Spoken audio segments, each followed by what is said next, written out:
A very pleasant good afternoon as we welcome you into yet another edition of the Lion Country Kia Goon and Ironhead Show. I am at Quaker Steak and Lube, the Deer Goon on location, and the adventurous month of the Deer Goon is underway.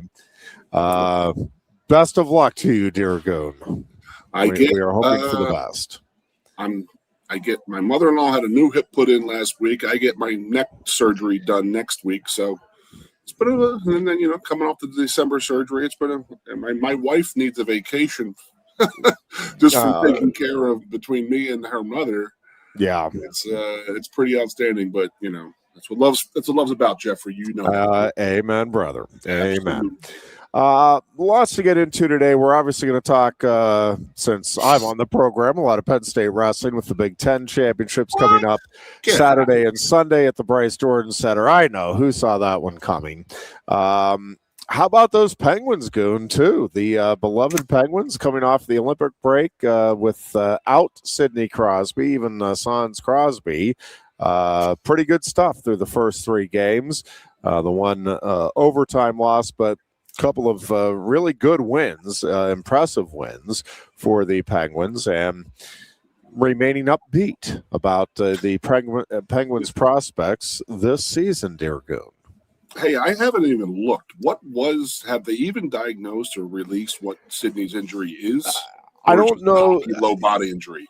Yeah, I think that's kind of where they're leaving it, and sounds like another month or so until he could be back in the lineup for the Penguins. But again, I think they are at a point now. Again, it's 3 games in. We'll see how the rest of this plays out. But it does feel like they're in a place where they can withstand an injury, even to somebody like Sidney Crosby, for a period of time. Now, again, how long they're able to sustain this start coming out of the Olympic break remains to be seen. But I mean, they're playing good hockey. They seem to be getting the concepts. Dan Muse, I think, has done a absolutely terrific job of getting these guys to understand what their roles are, what they need to do in order for the team to be successful, and everybody seems to be buying in. And again, to this point, it is working better than I think anybody could have foreseen at the start of the season. Goon, sticking with hockey, Penn State and the Big Ten, to me, Goon, is just going to be a wild postseason, both in the conference tournament and when it comes to those that make the NCAA tournament field. I really do think this is probably say it any year, but it does feel like it's going to be who is on that day, right? What goaltender is hot on a given day, and what team is able to just put it together. There's nobody that you're looking at, I don't think, in college hockey and or in the Big Ten, and saying, "Oh man, yeah," but that team looks, heads and shoulders. There's like a bunch of teams that are, man, on that day they looked really, really good, and they've been pretty good all season long. But then you've had a game or two where you're like, well, not so much that day. And, part of it is just that's the nature of hockey. But I also think it is a long season. We talk about the grind of hockey, and I just think this last weekend, really these last couple of weekends, you're kind of seeing that in the Big Ten, where teams aren't throwing in the towel, Notre Dame or Ohio State or those teams. And it's not that Penn State and Michigan State aren't ready and raring to go as much as it is. Yeah, those teams are good too. And I think they're relishing their role as spoiler, and it just is. It's hard to keep that grind going and that focus throughout the long season that is college hockey. Yeah, and the other thing is that no one's talking about. Well, I guess that we haven't been talking about is that they've lost a lot of guys so far. Can you hear me all right? Everything good? Okay, I got an earpiece in. So they've lost a lot of guys for the season, and it's starting to catch up to him, I think, because guys can step up and do this and that, but if you're not used to the grind physically and mentally, it wears on you. And these guys are going out there and they're replacing certain players, and you can do it as much as you can, but you're never going to replace the actual guy who was the starter. So with the injuries, the injury bug has caught up to Penn State a little bit. I think with the Notre Dame game, the series this weekend, having to struggle with Notre Dame a little bit, but maybe they're relishing and playing the role of the underdog and upsetting and doing whatever they can to screw somebody's season up. So we should have gotten all 4 points out against Notre Dame this weekend, but we got the overtime win and the tie. So I guess I just read that they have locked into the 3 seed in the Big Ten tournament. They have the game March 11th is their first game. Yeah. Now, is that a 1-game series? I thought the first round was a 3-game series. I think the first round is 1. Okay. So they're playing Wednesday. I might be wrong about that. I'll double check that in our break. But that's crazy, man. Yeah. If somebody knows and wants to comment, by all means. Yeah. I'm not 100% sure on what this season entails, but so we have they play next Wednesday night, the 11th is the what I just got an email about season ticket or single game ticket sales that are available. So we don't know who they're playing yet, but this time of year is great. I mean, we've rehashed this how many times about Guy. I mean, he is known for when it comes to playoff time and his teams are always peaking at those points right now. But is that going to happen this year with the injuries that they've had? I mean, they have replaced 4 to 5 guys that are regular top line guys or top 3 line guys. And, again, like I said, that stuff starts to catch up on you. And, that in that grind. And I don't know. You watch the games as well as I do. I don't want to, but I don't think Guy recruits huge dudes. Like Michigan and Michigan State just seem like they're so much physically bigger than us. But with that said, we're so much quicker, faster, and that's the game that Guy wants to play. And that is a speed game where you're going to get the puck on net at all times and throw as much to the net as you possibly can. That's sort of the way he plays hockey. But the big boys leaning on you, that starts to weigh down. It starts to weigh on you a lot. And when you start getting slow, those big boys they start getting heavier and heavier. Yeah. Goon, switching gears a little bit, NFL Combine. I don't know. I don't get as caught up on it as a lot of people do. Certainly I think, Deni Dennis Sutton looks like the guy that you thought he was. And I do think he has a very bright future. Drew Aller is going to be a fascinating story. He really is. I mean, people are all over the place on what he is, who he is, how badly did Penn State screw him up? How quickly can he recover from that? Can he recover from that? Is that actually what happened? Is it? I mean, I don't know. I think he's just going to be a fascinating story, both on draft day and then, certainly following him throughout his career in the NFL. I don't know. I don't have a good feel one way or the other. I do think how much you want to pin it on him, I don't know. But there's no question that the biggest question mark around him, Goon, is, all right, in the big moments, is he going to be able to produce, which is certainly what you need to do to be a starter in the NFL. And he did not do that. And again, it just is the reality. The numbers were very good over the last, season and a half. I mean, the last 2 years when he played, the numbers were very good. And you look at the turnover ratio throughout his career, and it was very good. But, and it's a big but, again, in those big moments, man, he made some head scratching throws, and I don't know. I mean, it's got to haunt him a little bit, carry over a little bit, regardless of what else you're seeing or whatever tangibles you can take away from the I know he just did the throws at the combine, but presumably at the pro days they'll get a little better feel. But again, quarterback is one of those. I mean, who ultimately really cares what your 40 time is or what your vertical leap is as a quarterback? Can you make the throws? Do you make the throws? Do you make the reads? I mean, that stuff to me is pretty insignificant in the overall scheme of things when it comes to quarterback play. And I could see this thing, I know there's folks out there that are absolutely convinced that he's not fit to be an NFL quarterback, won't make it very long in the league at all. And there are others that are like, no, I think if he gets with the right coach and keeps his head about him, that he can be a starter and maybe an effective starter at one day. I don't have a good sense of it, Goon. I don't know if you have any better feel for what you think he's going to be able to turn into as a pro prospect. Yeah, well, I mean, we knew he was going to go out there and kill the combine. He can make every throw out there. He can run. He can jump. He can do all this stuff. He's going to jump off the paper at you or the computer screen at you. No doubt about it.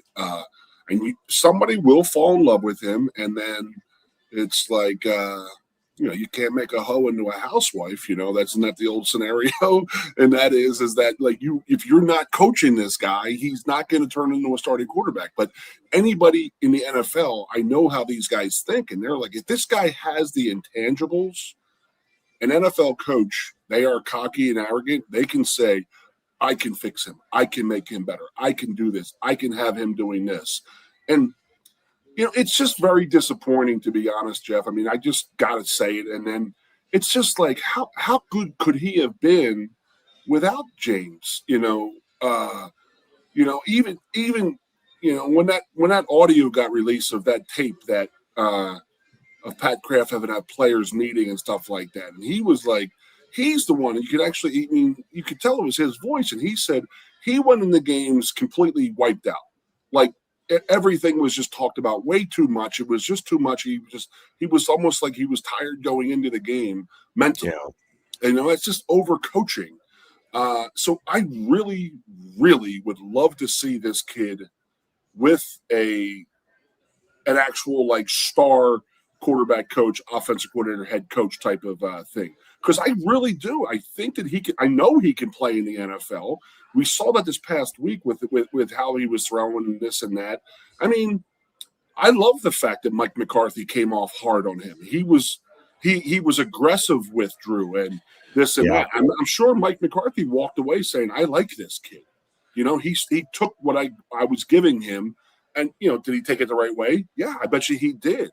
I mean, Drew is going to be that guy. He can make all of. I mean, of Clifford, McSorley.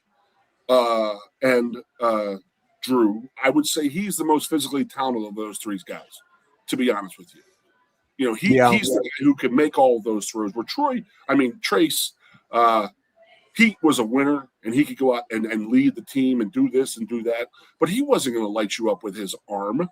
Like Hackenberg had an absolute cannon. Clifford had a good arm, but Aller had all of it. He's got all of it. So I'm super interested in seeing that.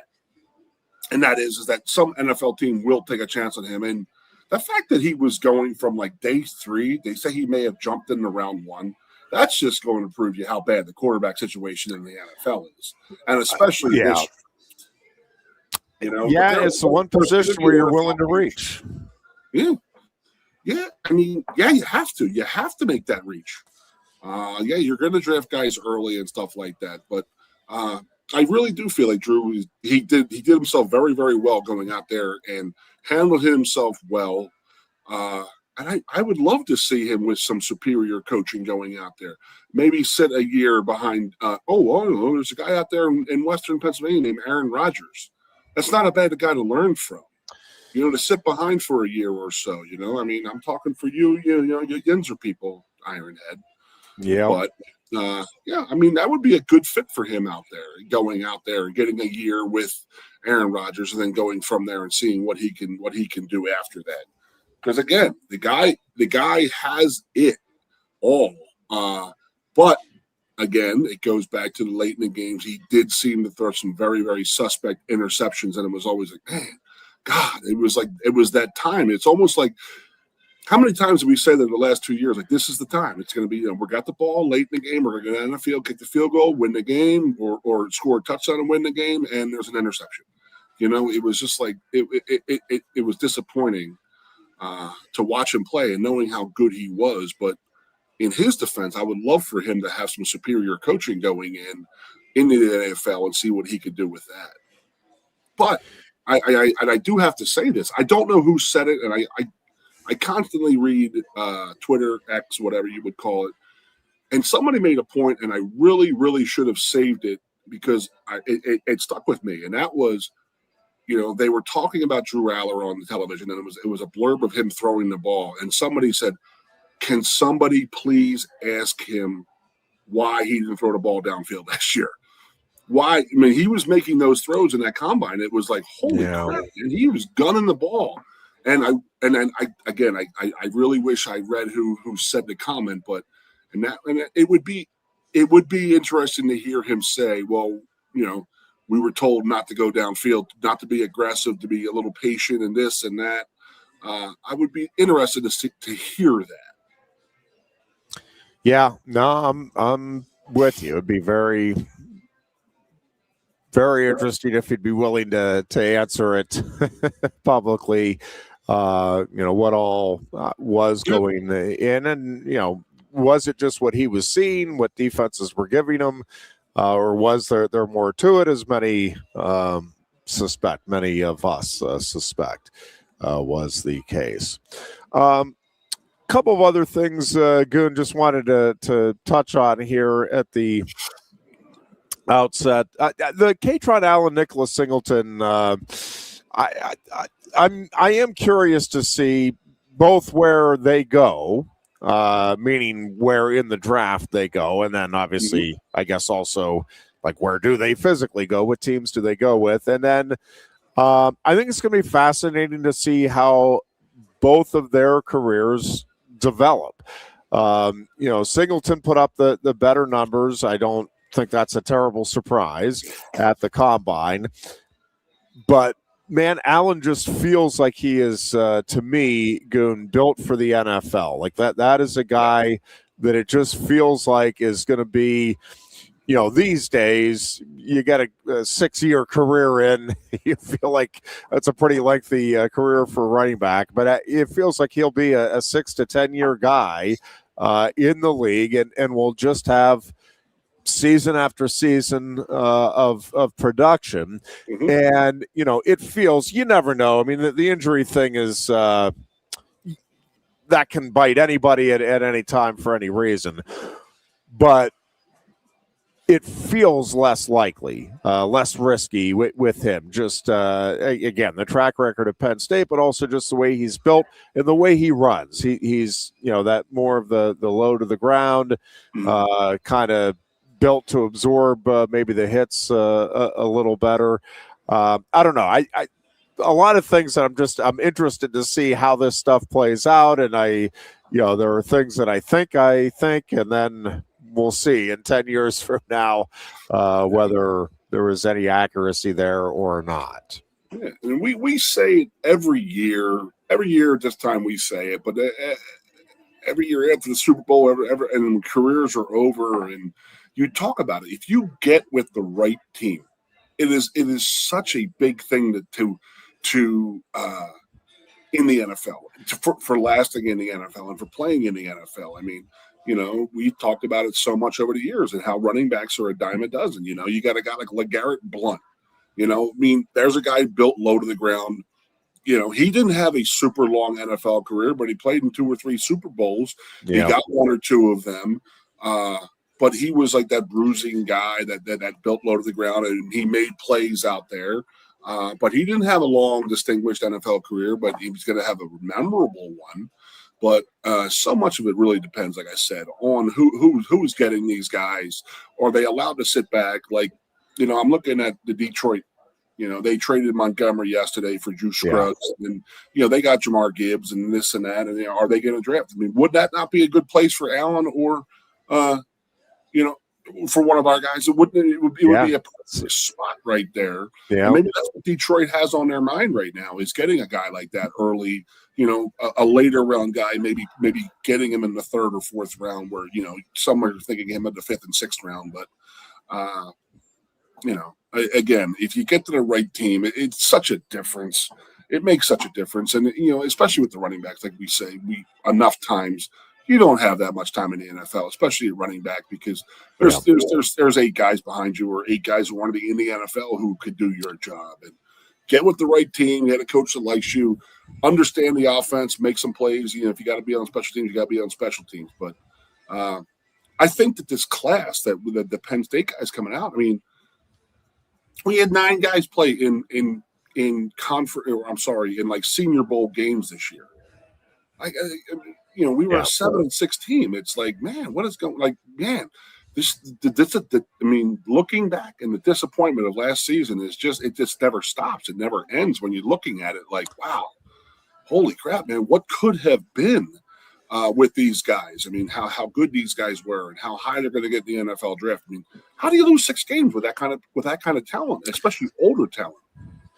Yeah, it does remind me a bit, Goon, of that 79 team. And again, you got to go way back to then to get anything even comparable. But I think this year's team even surpasses that in terms of the expectations versus what ended up playing out. Sure. And that being said, that the fact that they rebounded the way they did down the stretch, I do think speaks highly of the character of the guys, and that's why, I do think part of why I do think a lot of these guys are going to have their names called at the NFL draft, and I think a lot of them are going to go on and have very good NFL careers. I think there was a lot of talent, a lot of really good players, and a lot of guys that understand the game, understand their position very well, and will have success at the next level. All right, we're going to take a break here. You may see occasionally, if you're watching today's program. By the way, back on the air, Sports Radio 98.7 The Fox. Finally back on the airwaves here in the local State College area. Center County area, so we're happy about that. But you may see a little head bouncing in here and there, and the Mad Turtle has off school today because of the icy conditions, or at least the expected icy conditions. Center County. Anyways, he has off, so the Mad Turtle will join us here for our next segment. We'll talk some kiddo sports, and also talk about his expectations for his Padres in the upcoming season. Might talk some baseball card trading. We're getting into that these days. And we'll talk a little bit about the Big Ten Wrestling Championships, which are coming up this weekend at Penn State. It'll be the first, this will be the first postseason wrestling tournament that the Mad Turtle will take in person. So we'll talk to him a little bit about that and the expectations for that, and the NCAAs, which I think he'll be heading out and at least taking in the semifinals of the NCAA championships on Friday night in Cleveland as well. So the Mad Turtle will join us as we continue. It is our Tuesday edition of the Lion Country Kia Goon and Ironhead show, and we are coming right back with special guest, the Mad Turtle, after this. You look a bit nervous, eh? Terry, what's it like to stand in the FIFA World Cup stadium? Wouldn't you like to know? Just tell me. Come on. It's not something that you can put into words. Such a tease. You can't rush it. You will find out when it's your time. Thanks for the wisdom, Coach.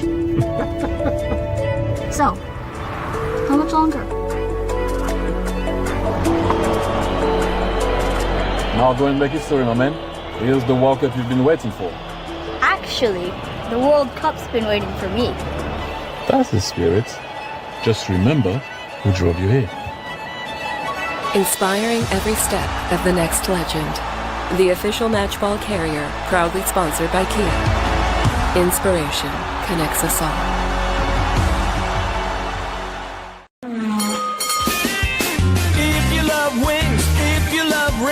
And all kinds of other tempting things. Great times, great food. Get to Quaker Steak Lube. Get our Best Wings USA, signature sauces, mouth-watering appetizers, or any of our delicious award-winning lube favorites. Great times, great food. Get to Quaker Steak Lube. I'm the Modelo Recruiter, and I'm looking for fans with good hands and great speed. The ones who stay focused and never miss a play. They go the distance on game day, even when their team is away. I'm always watching, always looking to reward more full-time fans. Because football isn't really football without you. Lusk & Associates Sotheby's International Realty proudly presents the introduction of our new State College office at 314 South Borough Street in State College. At Sotheby's International Realty, we advertise locally, nationally, and internationally, bringing the best of advertising and promotion to each and every one of our properties, big or small. Call now. A lot has changed about State College. One thing that hasn't is W.C. Clark's Coffee Roasters on 234 East Calder Way. 30 different varieties of specialty coffee beans sourced from over 25 countries and roasted with love each morning in Happy Valley for over 45 years. They'll ship their fresh roasted coffee from their doorstep to yours. Order online at statecollegecoffee.com. That's statecollegecoffee.com. Hi, welcome to Timberland Federal Credit Union, a financial cooperative for its members, tracing all the way back to 1973. Experience Timberland Federal Credit Union, where you're greeted with a smile and financial solutions are tailored to your unique life journey. Here, we're not just financial professionals, we're your neighbors, people invested in your financial needs, literacy, and empowerment. Your dreams matter to us, whether they're about buying a home, growing a nest egg, or embarking on new adventures. TFCU draws from the past and invests in the future, offering modern tools like online banking to give you the freedom to manage your money practically anytime. Additionally, we're passionate about giving back both time and resources because enhancing our community is at the core of why we're here. Visit TFCU in person or online to learn more about our services and apply for a membership today. WFXX, once again, the Fox, your sports radio. Broadcasting live, loud and proud from Central PA's Sports Authority, WFXS America. 98.7, the Fox State College. And we are back here on a Tuesday afternoon. Quaker Steak and Lube, our home away from home. We have the TVs all over the place. You can check out your favorite sports action. And, of course, great food. They have a new menu item. It is the mango habanero salmon that I am trying for lunch today. Absolutely delish. The Mad Turtle who joins us, what did you have for lunch today? I had the barbecue quesadillas. Yeah. And are we giving big thumbs up on those? Yeah. Yep.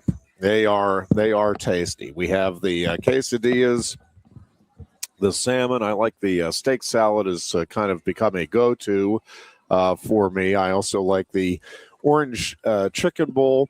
And, of course, everybody loves the all-you-can-eat wing buffet. That is coming up at 4 o'clock. As we go off the air this afternoon, you can come on down and enjoy all of your favorite wings. They are available here at Quaker Steak and Lube. Again, 4 o'clock is when the all-you-can-eat wing buffet gets underway. And they do it right here. It is the normal wings that they serve all throughout the week. They don't cheat you. They don't give you some sort of skimpy wings.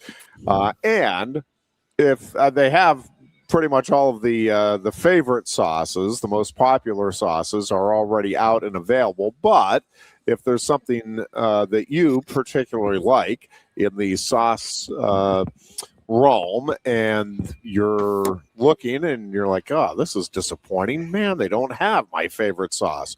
What you do is you get over the wait staff and say, excuse me, I was hoping to get whatever sauce it is, and they will be happy to accommodate and provide you with the wings with your favorite sauce. So they do it right here with the all-you-can-eat wing buffet. And again, that'll be coming up this afternoon at 4 o'clock. And we're not just saying it. It is the best service in the area. All right, the Mad Turtle joins us, and we've got a lot going on. We finished up wrestling season for the youth wrestling just a couple of weeks ago, and we are getting ready for baseball season. We just learned our team assignments, and we're looking forward. I think it's fair to say, are we not, for baseball season? Excited about the upcoming baseball season? Yeah. And we're playing catcher again, right? Yeah. We were debating that a little bit, but I think we've gotten to be a pretty good catcher, and I think we're feeling pretty good about it. Yeah. Yeah. Going into the season. Now, the Mad Turtle is a big Padres fan, Goon. I did my best to raise him right, but somehow he likes the Padres more than the Pirates. It's not that he's really, I wouldn't say you're against the Pirates, right? But your Padres are your favorite team. Yeah. For sure in Major League Baseball. Why is that? Fernando Tatis Jr. Yeah, we're a big Tatis fan, and we like Manny Machado a lot, I feel like, too. Is that accurate? Yeah. So you got the guy Nick Castellanos from the Phillies there this year. Yeah, Nick Castellanos is one of the new Padres, and we'll see if the Padres, I will say, when it comes to the Padres-Dodgers rivalry, at least the Mad Turtle is on the right side of that rivalry, because boo Dodgers. Anybody but the Dodgers is kind of my thinking going into the upcoming season. Unfortunately, I think, much like last season, though it'll be my wish, I don't think anything is stopping that train. But we'll see. Maybe maybe Castellanos will be the difference, Goon, and get the Padres over the top this year. We can hope. Are you guys looking forward to the World Baseball Classics? Yeah. Yeah, I think we're really getting into baseball card collecting. Okay. Yeah. And so we're learning more and more about the different players in the different teams and kind of the rising stars, right? I already knew that, but yes. Yeah. Well, that's what I'm saying. You're learning more about the teams and the players that are coming up every day, I feel like. Yeah. As you look through the various cards. And I think that we have a pretty substantial collection. I think that's fair to say at this point. But we're constantly looking to grow that collection. We've been watching in awe, maybe dad more than kiddo here, but we've been watching in awe what Connor Griffin did at the start of spring training. And so we're, I think, going to get a Connor Griffin card and try to hang on to that for a while, because we have high expectations, Goon. And Now, who's Connor Griffin? Remind me who that is. That is the hotshot shortstop prospect who has all kinds of power. Yes, for the Pirates. Yep, the Pirates. Yes. He's rated as the top prospect in all of baseball, and the concern is, will the Pirates rush him, and thus ruin him? Although I got to tell you, I know you don't want to bring a guy up too soon. I'm not sure Connor Griffin is somebody that you can ruin. I think he is so good, so confident, so comfortable in his own skin. But just 19 years old, I think turns 20 fairly early in the season. I want to say May, but I don't know. It's going to be a very interesting upcoming season for the Pirates and the Padres. And we don't have, I don't think we know the name of our Little League team yet, do we? No, I don't think so. Yeah, we got our team assignment. We know who our coach is, but we don't know our team name just yet. Well, first things first with the with Connor. Is it Connor? You say Connor Griffin? Yeah. The first things first, Turtle. We got to get him a new number. You can't be playing shortstop wearing number 75. That just means you're like one of those like late invitees to camp, So you got to get a real. I mean, if you see him in a real number, that means they're bringing him home. They're gonna bring him back to Pittsburgh and bring him out. Or he can redefine it, Goon. I like the idea of hey, I'm doing it my way. Maybe nobody else has done it with 75. Check me out. I have a wonderful story for you. I love it. Let's hear it. About a person who says, if I wasn't good enough then, I'm not good enough now. So, my center on the 94 team, Bucky Greeley. Okay, so, he's a year older than us. He's in Kerry and Kyle's class and stuff like that. So, they had a good class, but we came in a year after them and we had the loaded class. We were like the top recruits and all. So, the way our locker room used to be set up, it was 100 seats outside, and there was 50 in like the little, we used to call it the ghetto. And that's where the freshmen and the walk-on guys dressed. It was like a second little locker room. It was attached to us, but it was like, in the corner a little bit, So we called it the ghetto. So usually your fresh year, if you're going to be a player, they'll put you out in the, we used to call it, out in the main locker room. So out the yard, I guess you would say, like prison, So Bucky Greeley did not get put out there his second year. He did not get put in the main locker room, and he told Spider and Shopey and Joe, he goes, if I wasn't good enough then, and he stayed in the freshman locker room for 5 years. I love it. He said, if I wasn't good enough my first year, I'm not good enough then. And that's just how he was. He was just a stubborn mule like that, but he was always standing on making a point. But yes, he stayed in the ghetto for 5 years. People be sitting there like, who is this guy? He's a fifth-year senior. He's all Big Ten center, and he's dressing in the ghetto. So you got to take your hat off a little bit. We are getting comments about the handsome new co-host. Thank you, but I'm actually not that new. I've been here really actually since the beginning. Unless, could they be talking about you? I guess it's possible. Goon and Ironhead and Mad Turtle Show. What do you think? Okay. Well, we'd have to take off school is the issue. Oh. I don't think we can do that just yet. We are working on a Mad Turtle Show, though. We need to get that off the ground. I've been card show.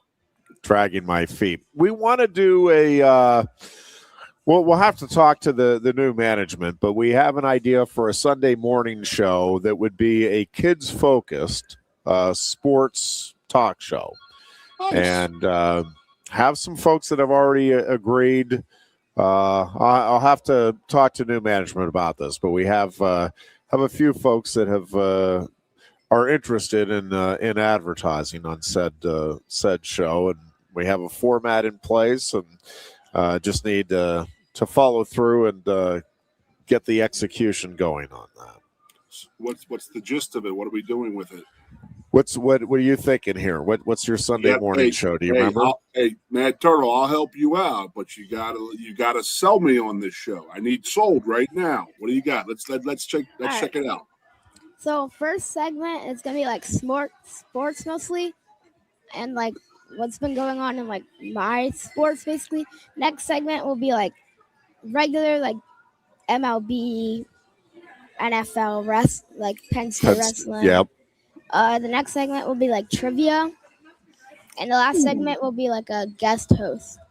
Or someone that comes in. Yeah, we'd have he wants to have a guest segment on somebody that would, so maybe like youth coaches, some of the owners of local shops that sell to kids, have kids products, and maybe even some kids themselves talk about what they're experiencing at the high school level. From State College and some of the other local high schools. But yeah, we've been working on some trivia questions and some ideas there. So give me one. Got a pretty good concept.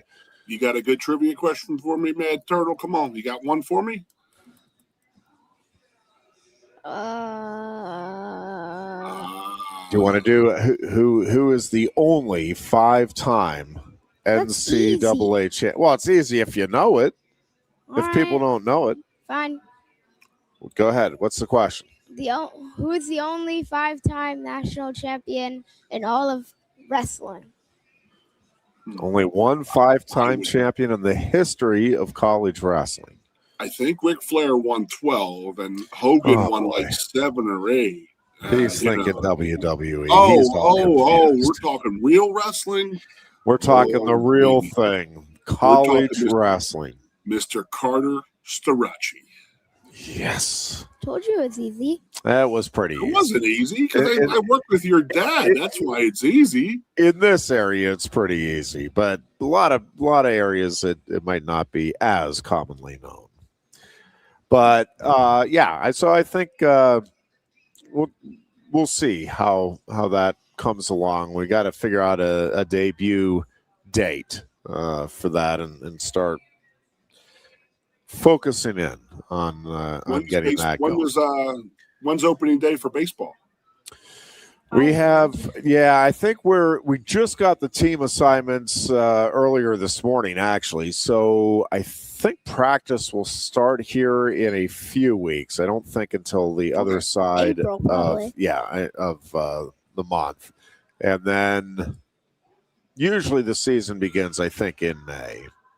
Maybe late April, but usually May. Turtle, you like playing catcher, but what do you want to get away from catching? What do you want to get into?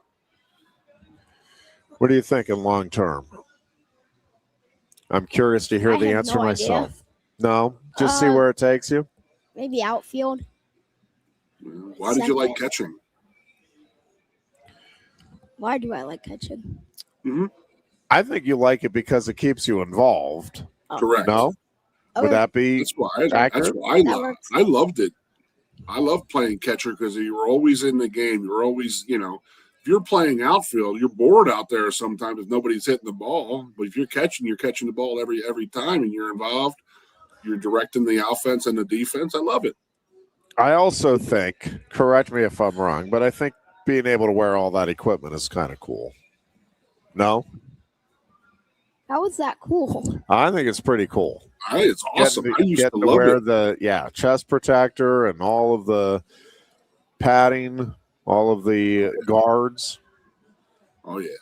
I like it. I think there's a lot there. I looked like Tony Pena back there when I was a little kid. So give you a little Goon story there, Mad Turtle. When I was my first baseball game in Little League, I was already pretty tall. So the leg shin guards didn't go up my whole leg because I was already taller than them. So of course the first game of the season, I take a foul tip right off my inside of my kneecap and bang hard, this and that. So they actually had to get me some senior league, which was like Babe Ruth league, high school kids shin guards, and I was 10.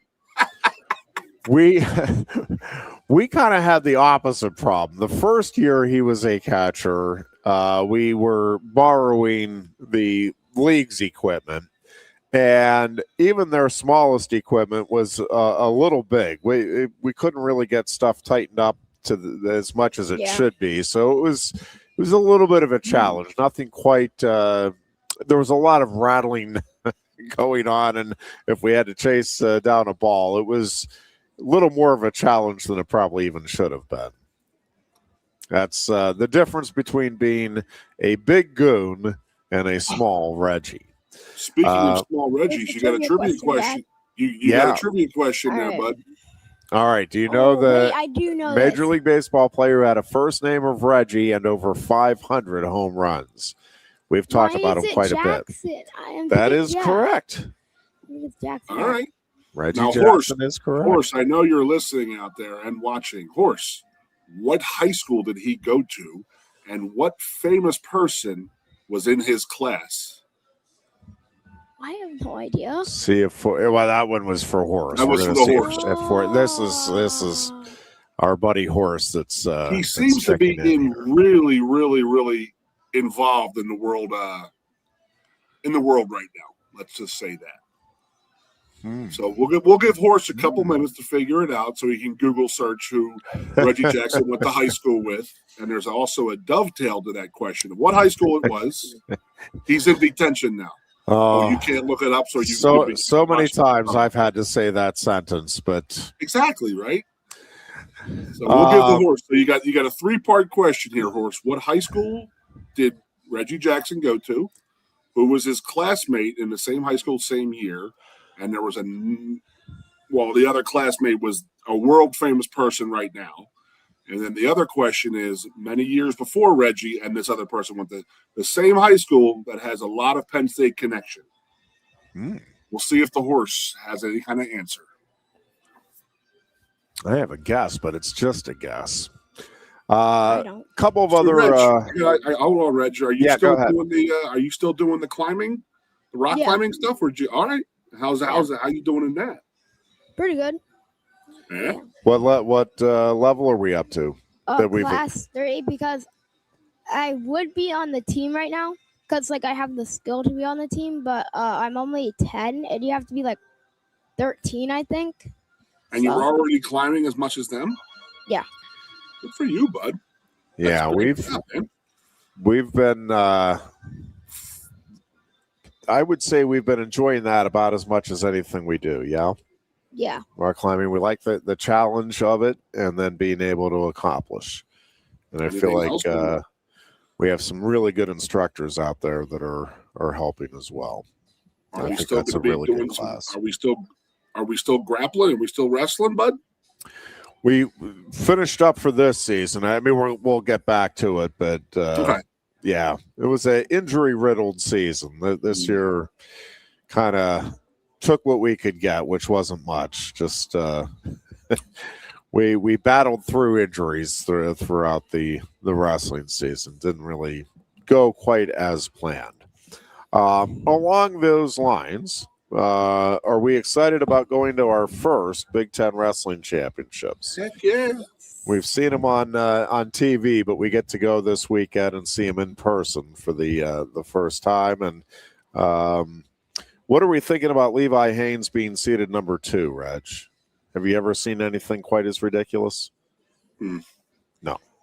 Jeff, I need an answer. I need some kind of different. I mean, even the Mad Turtle is upset. I mean, how could that have happened? Please explain to me in what world that happened.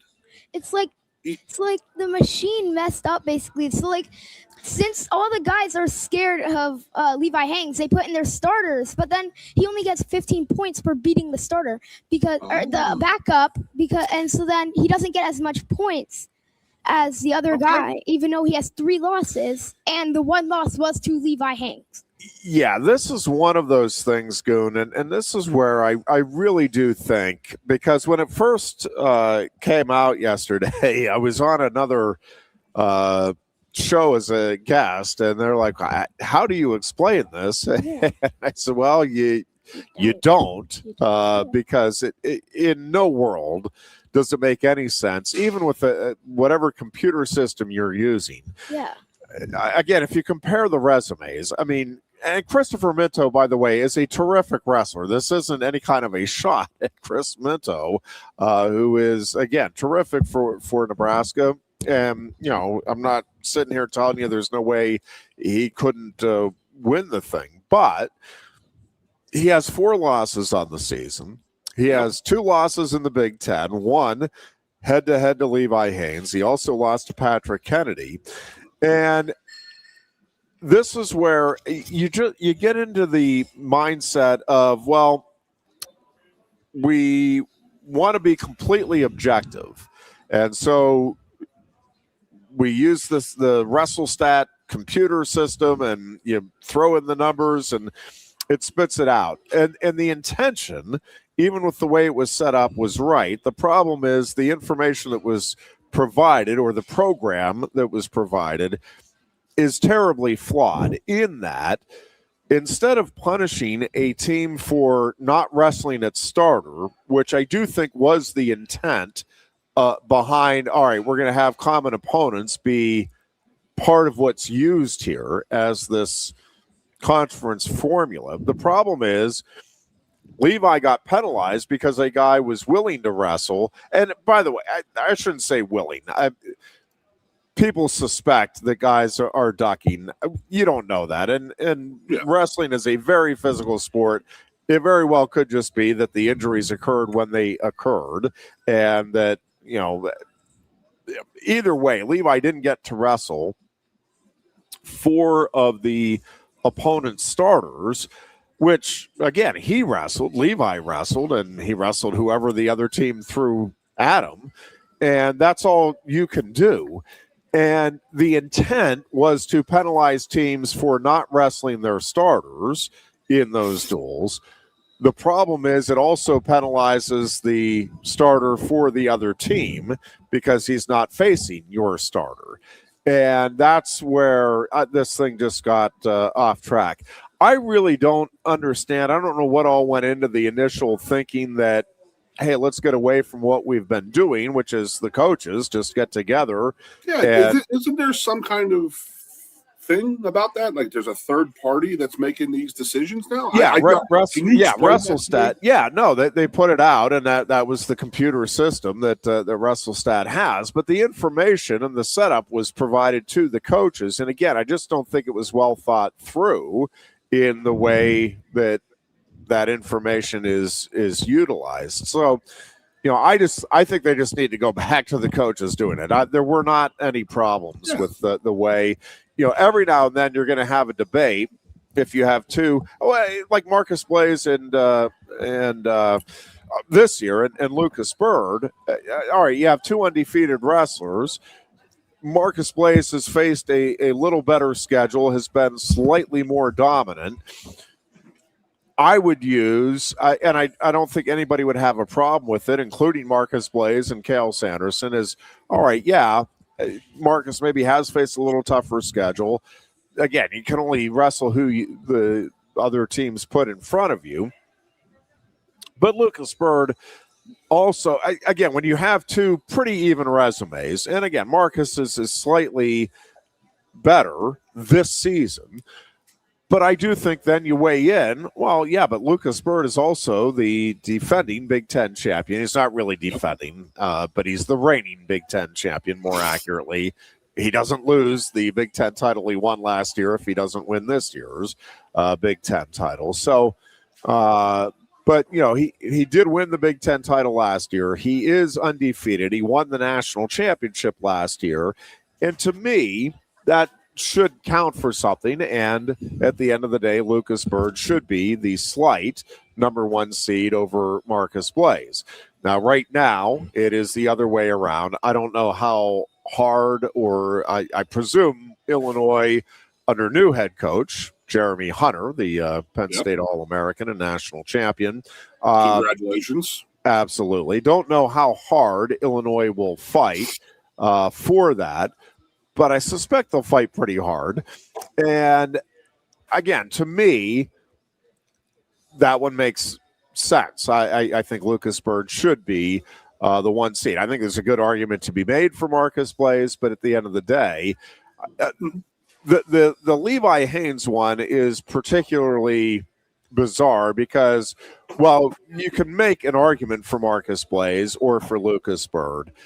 You can't really make an argument for Christopher Minto. Again, he's a terrific wrestler, but you have a 3-time Big Ten champion in Levi Haynes, undefeated this season.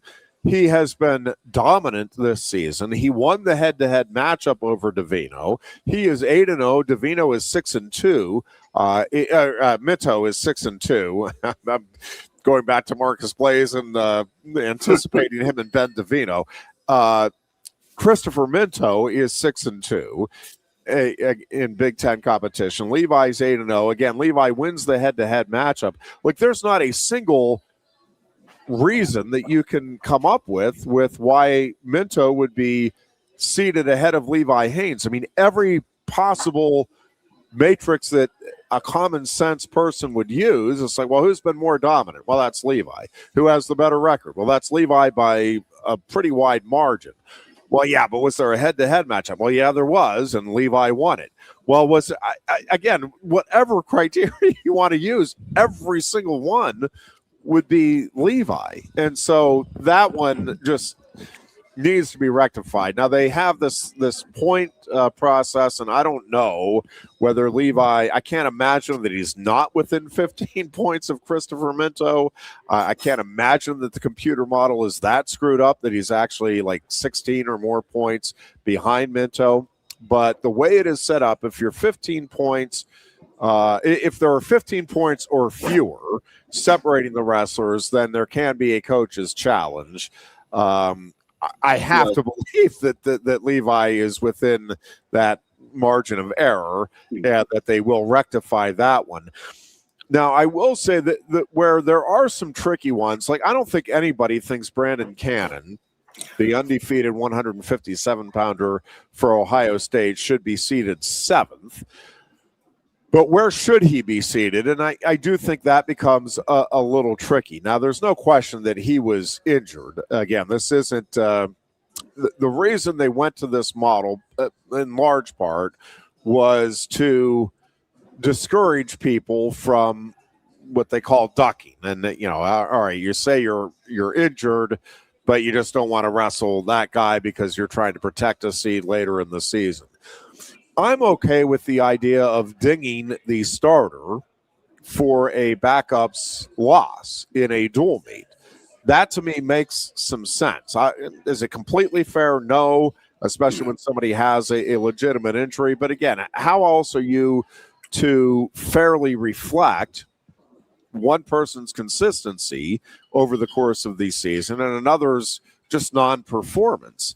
So, under the old system, Goon, I suspect Cannon probably would have been brought down to a 3 or a 4 seed. He certainly would not have been coming in as a 7 seed. And really, I think 3 or 4 is probably about right because one of the problems, and like Angelo Ferrari is in a similar situation for Iowa at 184 where, again, he was injured, and I don't think there's any doubt that he was actually injured, and that's why he missed time at the end of the season. And so, yeah, is he going to get seated a little lower than you would think a guy with 1 loss would be? Yes, but dropping him all the way down to 8 or 9, again, I think just it doesn't feel right. It's so stupid. Well, yeah, and one of the things is that now you have like a PJ Duke, and it just happens to be Penn Staters in both of these cases, but that's not why this is a problem. It's that having the number 2 seed have to face Brandon Cannon, whoever the 2 seed is, well, that's not really fair or reflective of what the 2 seed has earned during the course of the season. And the same thing, obviously, with the 1 seed. At 184, having to face Angelo Ferrari in the quarterfinals. Now, the other side of it is you got to, if you're going to win a Big Ten title, you got to beat all of these guys. Doesn't matter whether it's in the quarterfinals or the semifinals. Yes and no. I mean, no if you're winning the Big Ten title, but yes if that loss occurs in the finals, right? Then you're the runner-up. If it occurs in the quarterfinals, now best case scenario is your third. So it does matter. I mean, it is significant. And the other thing that is being brought up quite a bit in the Big Ten tournament is Penn State, because it has 8 wrestlers seeded first or second, only has 2 first-round matches. And you'll get the advancement points added in with a win in the quarterfinals, which that's fine, but you don't get the bonus point opportunity. And, I personally, I would like to see them go back to just seeding the top 8. And no system is perfect, and there's flaws in what I'm suggesting here, and there's a reason they went to what they have now, both at Nationals and at Big Tens. But my preference was just seeding the top 8 at the Big Ten tournament and the top 16 at the NCAA tournament, and then you just kind of have a random draw as to where that pigtail bout is at the NCAA tournament, and same thing with the Big Ten, so that it wouldn't be the top 2 seeds that get buys. It would just be, it could be a 5 seed, a 4 seed. Now, there's no guarantee that all of that is going to balance out either, and you could still end up with one team having 4 matches and another with 8 or 9.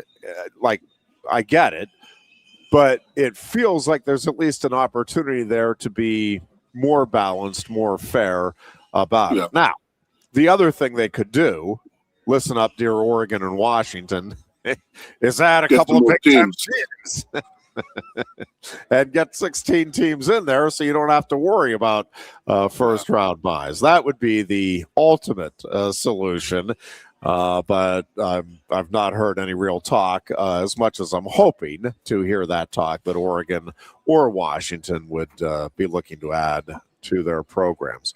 Mad Turtle, are you excited about seeing your first Big Ten tournament this weekend? Yes. How many? Where are you watching it from? Will he be at the arena, and who's watching? Who's going with? He'll be at the BJC with his mom, and they'll be in the broadcast box further down from me, but they'll be in the box checking out the action on Saturday and Sunday. How many Big Ten champions are you thinking Penn State will get? I think it's going to be 7. But I think they could get 9. I'm thinking 8. You think 8. I like it. There you have it, Goon. 8 Big Ten champions for the Nittany Lions as Penn State hosts, just for the 4th time, Penn State will be hosting a Big Ten wrestling championship. Before we go to break, I do want to say, Cale Sanderson understands college football a little bit, right? He watches it, he understands it. Why in the hell would they go towards using computers and using this and that to select when everything was fine before? Yeah, again, I think they were trying to, the thought process was, let's take the subjectivity out of it. Let's just be, have objectives so that there's not partisan politics or anything like that in play. I get it.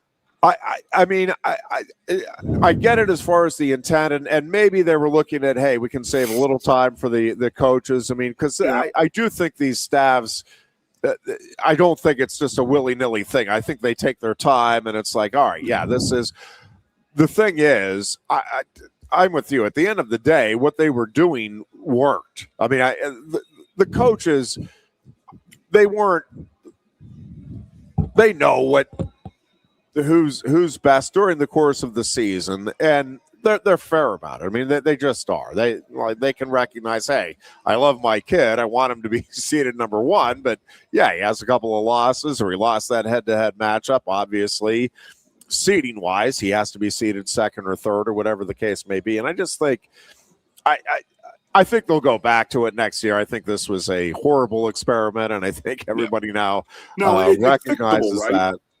What's that? it's fixable because you said that if it's in within 15 points, that Kale go in and argue. But Yeah. I mean, I do want to know, what does Levi care about this, and what does Kale care about this? Yeah, I don't think so. At the end of the day,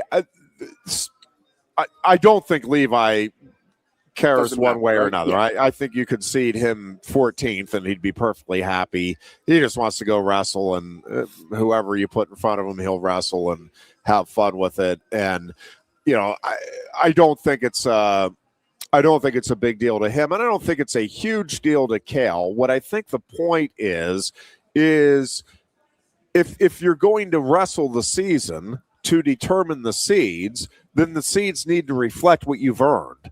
And the problem here is, again, most glaringly with Levi Haynes, but it's across the board. I mean, there are at least, off the top of my head, at least 12, I think, pretty obvious errors here in terms of where guys are seated. And a couple of them really are inexplicable in terms of there's just no criteria that any reasonable person would use where one guy is seated above another. Again, the Blaze Bird one to me is you can make a legitimate, compelling argument there for Marcus Blaze. And I mean, you have two undefeated wrestlers who didn't face each other. Somebody's got to be one, somebody's got to be two. And again, I think because of the resume that Blaze has this season, there is a legitimate argument to be made for Marcus Blaze. I think the credentials that Lucas Bird has prior to this season, along as the foundation, and then obviously a terrific season in his own right. To me, but you can at least argue that one. Like there is some debate. I don't think at the end of the day, Kale Sanderson or Jeremy Hunter would have a huge problem whether their guy was 1 or 2. The Levi Haynes thing is just ridiculous.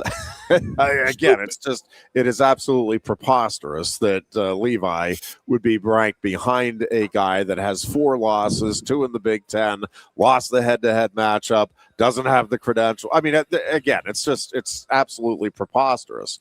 There's some other ones that might not be as egregious, but again, it's like clearly something is off. Joey Blaze, Marcus's brother, who wrestles at Purdue, is the 3 seed behind Mikey Caliendo. Blaze is undefeated. One of his wins was over Caliendo. I mean, it just makes no sense.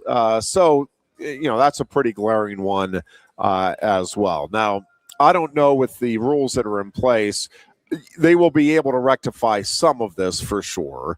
I don't know if they'll be able to rectify all of it because I don't know, again, with that 15-point criteria. So I think they'll get a good chunk of this rectified.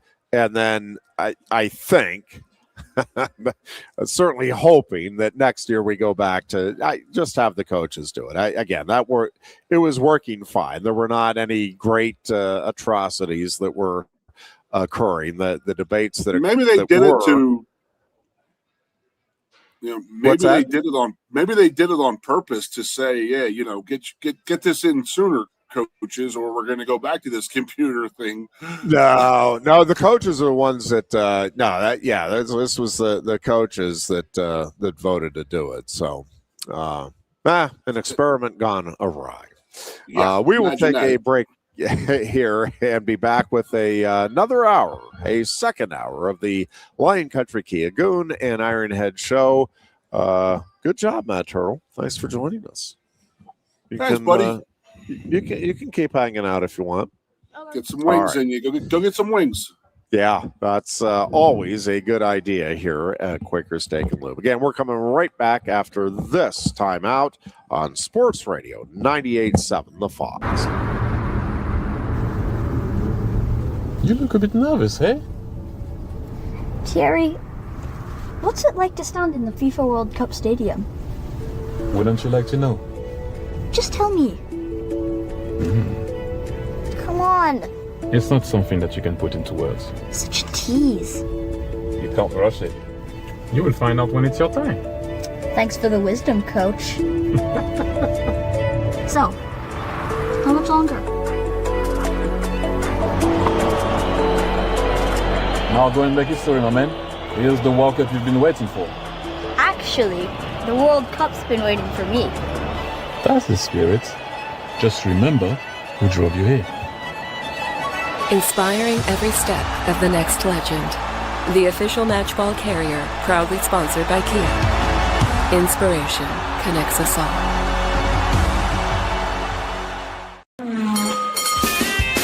If you love wings, if you love rings, and all kinds of other tempting things, great times, great food, get to Quaker Steak Lube. Get our Best Wings USA signature sauces, mouth-watering appetizers, or any of our delicious award-winning lube favorites. Great times, great food, get to Quaker Steak Lube. I'm the Modelo Recruiter, and I'm looking for fans with good hands and great speed. The ones who stay focused and never miss a play. They go the distance on game day, even when their team is away.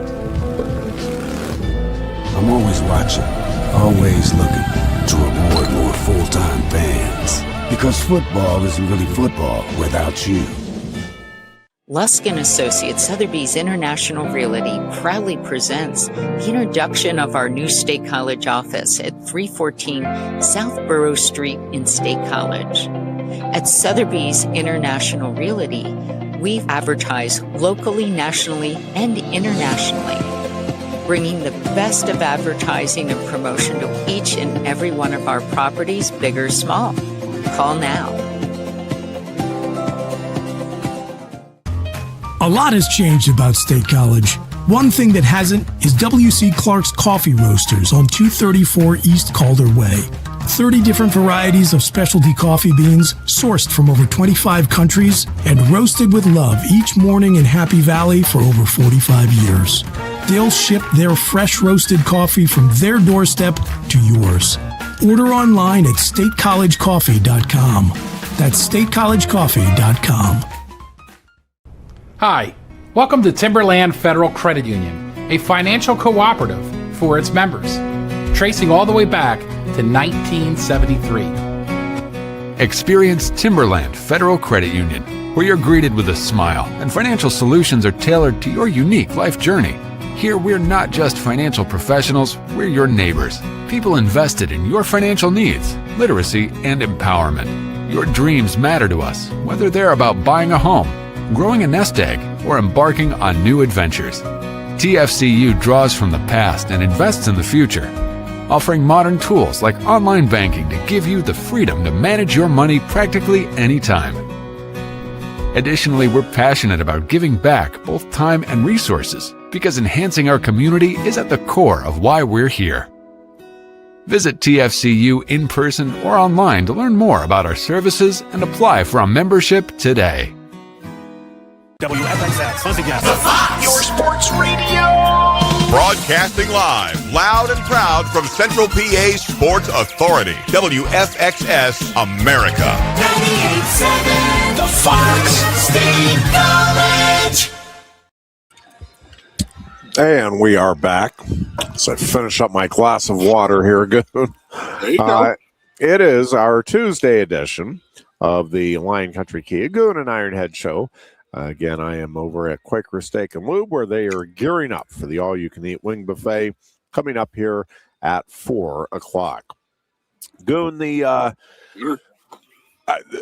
the seating thing is, I think it's going to be a one-year debacle, and I think they'll get at least some of it rectified again. I don't know. I was trying to figure out I'm not sure I completely understand the formula, so I'm not 100% sure who all will end up being eligible to have the seating re-challenge, and I don't know 100% for sure that Levi Haynes and Penn State will be able to challenge that. Even if he wasn't allowed to challenge it, like still, they should just redo it because Yes. he is. And that one, yeah. And that is the one thing I don't know, Goon, is like if I know it's written down this year that, hey, if it's 16 points or more difference between the two, you can't, there's not anything you can do. Yeah. What it seems to me, and I don't know, maybe, hey, that's the rule. It seems to me if you can sit down and all 14 coaches agree, listen, this is absurd. Let's just go back and let's do this the way we've always done it. I don't know why you couldn't do that if they all agree. Now maybe you have somebody saying, hey, I like the way some of these matchups are, and I'm not going to let you do it. I don't know. It seems like, and again, at the end of the day, like at 174, I don't think it really matters for Levi. Like, I think Levi is going to win the title regardless. So it's not that it's a huge deal in that regard, but what it does is make the Big Ten look absolutely ridiculous because there's nobody that's going to look at that and not raise their eyebrows high. Like, what in the world are you doing? Where you have clearly the best guy in the country over the course of the season. And he's been a 1 all year, right? Not just in the Big Ten. Yeah. Nationally. Yeah. And again, it's ultimately what I did read through the criteria. I still don't even understand reading through the criteria how the fact that you didn't wrestle 4 of the other Big Ten starters that you faced, how that trumps how that's his matches. Well, but even, I mean, yes, not his fault, but how does not wrestling, even if it was Levi opting out of those, how does that, I don't understand the formula where that outweighs the 8-0 record versus the 6-2 record and the head-to-head win. Like, it still just doesn't make any sense. And again, that's why it'll be a 1-year thing. I'm not sure to what degree. Again, I believe Levi will end up the 1 seed. More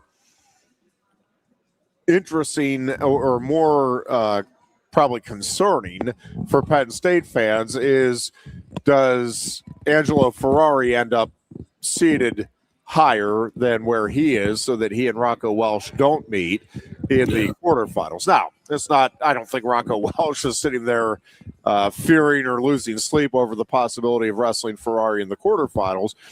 But again, whoever loses that, I mean, one of them obviously would lose that quarterfinal match. And it feels like neither of them should be put in that position where you could have a quarterfinal loss with the resumes that they have to this stage of the season. I think much the same thing. And I know, again, it's a little trickier when you have the injuries that, like, Joey Oliveri is a 10 seed for Rutgers. He's undefeated on the season, but hasn't wrestled in a long while. And so, I mean, I until last weekend. But so there's a lot that they're trying to figure out and what's best or what's fairest. I think they had it pretty well down with the coaches voting. And again, you could quibble and have qualms here or there. That's always going to happen. But you didn't have anything as absurd as what we're seeing with some of the seeding Jeffrey, this year. Yeah. I guess this might be a dumb question, but it might be. Like, I know that when, like, Paterno was coaching and they had the coaches vote, he had the SID do it. You know what I mean? Or the Big Ten coaches, are they big time involved in this, or are they just handing it down to somebody and saying, hey, they're doing they take it serious? Yeah. Okay. Yeah.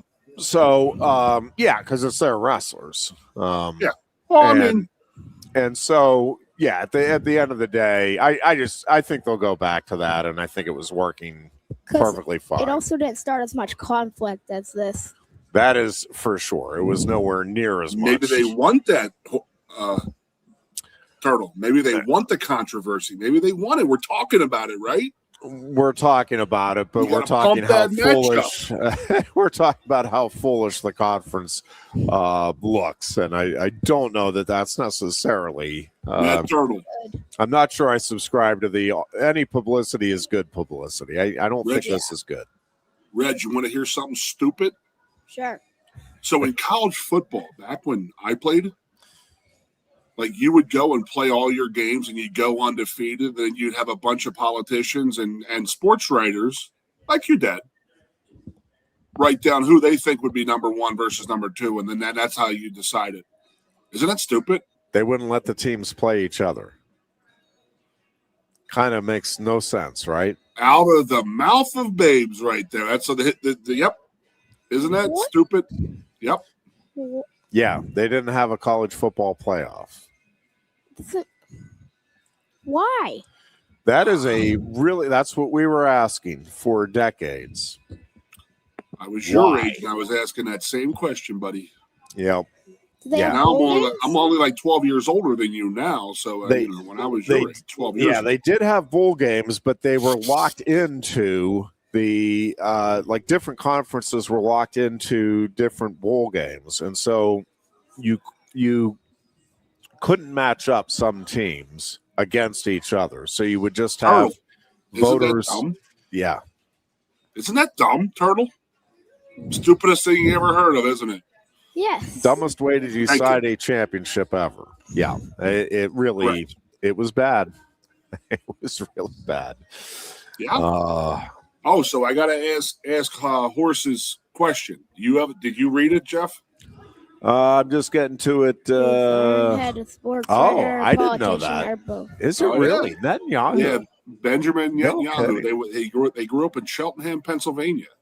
Wow. Which is right next to where I grew up, and they both went to high school. I didn't know they were in the same class until the other day.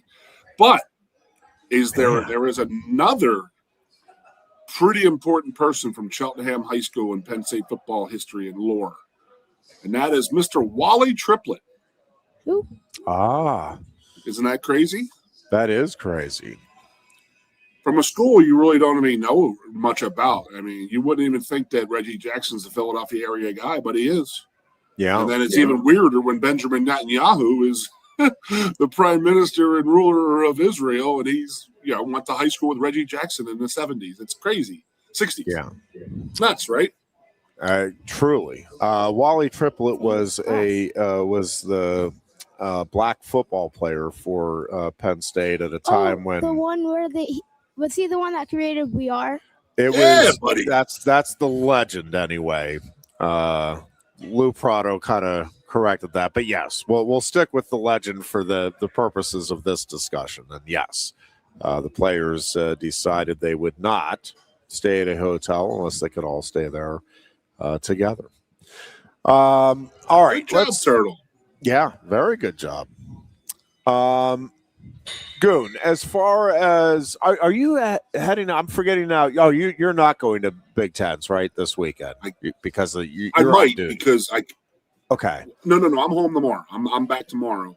Okay. My surgery's Wednesday of next week, so I can't go to the Nationals. So I may go run over to the Big Tens or whatever, but at least meet my friends that are going to them and all that. So I wasn't planning on it, but I mean, obviously, I love watching them, and it is. And we started spring break this week too. Well, it's been interesting. So I'm watching a lot of the national folks weighing in on expectations here for the postseason, and people are making their different picks both for conference tournaments and for the NCAA championships as far as who's going to win each individual weight.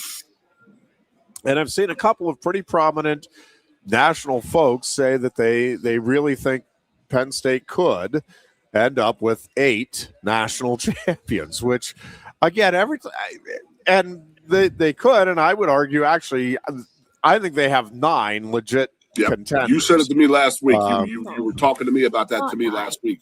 Yeah, and certainly for the Big Ten tournament. And again, I was on another talk show yesterday, and the host said, looks like Penn State has 7, maybe even 8 contenders for the Big Ten. And, Not 9.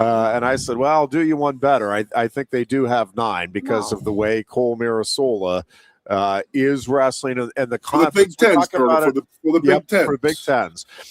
I'm telling you, the confidence, we talk about it all the time, Goon. I just think confidence is such a big thing in sports. And that the win that Mirasola had over Feldman was important in a bunch of different ways. But one of them is just his belief now, his seeing what he is capable of doing. And I think with the movement he has, and I go back to the loss to Tay Gadali, and listen, I think Gadali is going to make some adjustments from that match too. So it's not. I understand. All of these guys should be getting better as we head to the postseason. I'm just telling you. I think Cole knows that was a match that was there for the taking. I think he just didn't have the confidence to take it at that time, and I think he looked back. I really think it was that following week in practice that there was just kind of a subtle shift in, oh my gosh, that was there. I think they, looking back on it, he saw, you just got to go take it.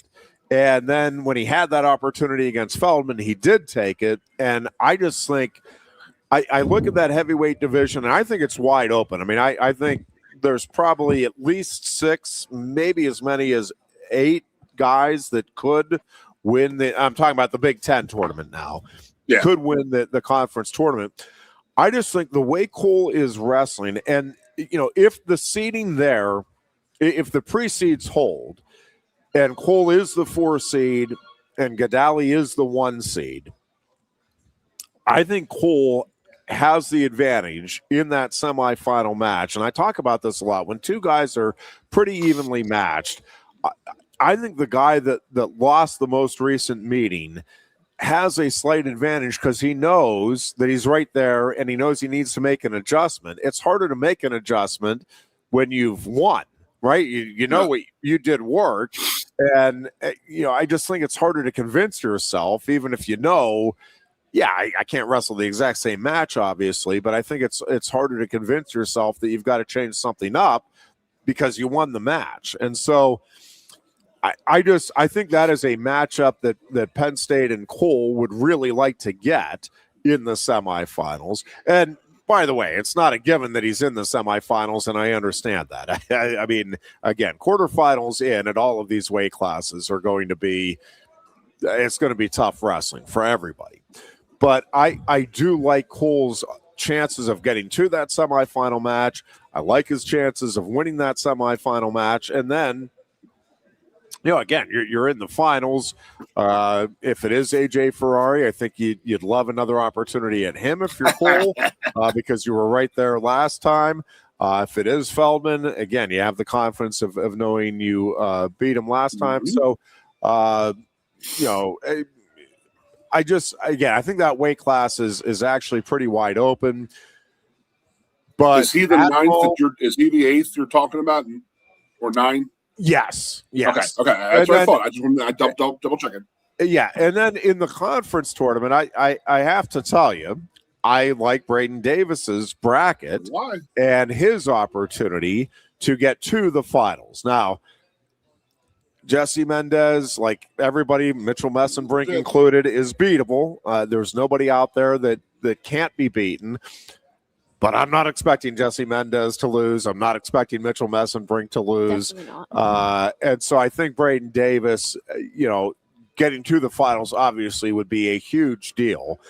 Yeah. But I don't think there's anybody else in his half of the bracket that he doesn't know he can beat. Now, knowing you can do it and actually going out and doing it, I get it, are 2 different things. I really think Braden Davis is going to open some eyes this weekend. I think he is going to be, part of it is there's nobody else for Penn State that can really be a surprise. If you're a 1 or a 2 seed, I mean, you're not surprised that they're in the final, so I get it.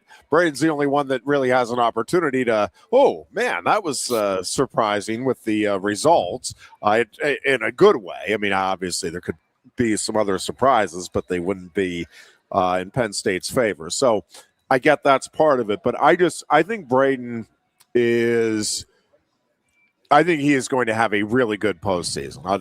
I'll leave it at that for now. And I think he has a chance to do some really good, really big things for the Nittany Lions this weekend. And so I don't know. We'll see how it all plays out. I do think Penn State has an opportunity as great as they've been, as dominant as they've been. I think this weekend could still be a further exclamation point on just how special this team is, even relative to other Cale Sanderson teams who have obviously set a very high bar. And I will say, what if, I mean, honest to God, Jeff, I mean, even losing a couple matches for our guys may just spark them and you know, I always say the coaching points where Cale's going to be like, hey, I'm telling you, this is what happened. You know, let's, you know. Yeah, 20. You got to go to nationals. Yeah, 2021, they only had but I mean, they had 2 Big Ten champions, and then they turned around and had 4 national champions. Because they woke them up. So, I mean, this is not the end-all, be-all, and everybody understands that. That being said, I do think this team is just they have been to this point more consistent than any of those teams of the past, and I think it's going to continue. And I think these guys, I don't think they're going to peak at Big Tens, but I do think they're going to dominate, even in a way that will be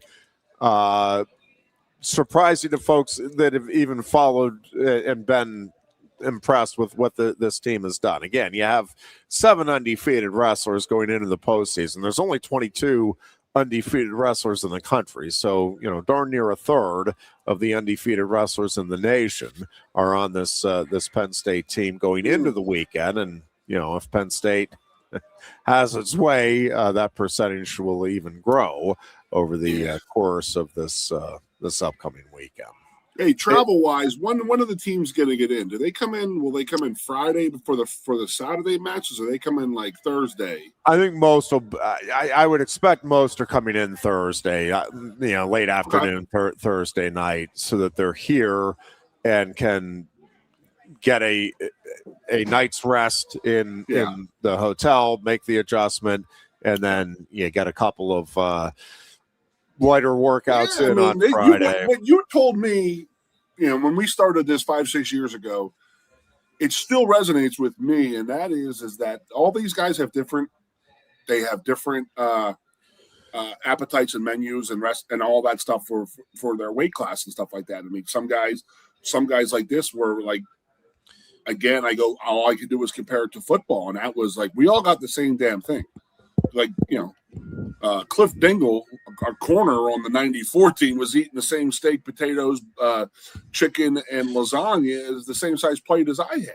Yeah. It was just like mass, get over there, you eat that. Where, you guys are right. You got to get, they need to come to State College, find a little restaurant that they, the kid likes, or a couple of the kids like, and they, and they get, coming in a day early is a great move to get a little more acclimated to the area. And, but what you said about sleeping, that's huge.